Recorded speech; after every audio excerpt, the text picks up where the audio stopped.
izi zamalamba izi wallahi zamalamba cholinga chake ndichoti akazi a Chisilamu aonetse shepi ya matupi awo yomwe aibisa muchani munkanjo mujilbabu nditu mikanjo imene ijayo cholinga chake amene anapanga si Nsilamu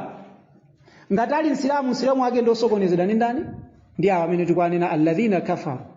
cholinga chake ndichoti antamilu alaikum mailan azima kuti akugwetsereni inuyo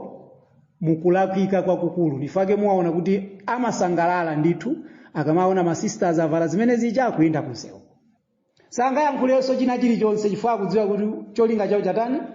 chatheka koma ayankhula china chake pamene amuona mkazi wavala chovala chimene sichikuonetsa shepi ayankhula ndithu kuti this is operation koma sangayankhule pamene amuona mkazi waonetsa shepi la thupi lake fachani akudziwa kuti imeneyo si hijabu akudziwa fana awerengatu akamapanga izi zamakhala kuti Chisilamu chijachiwerenga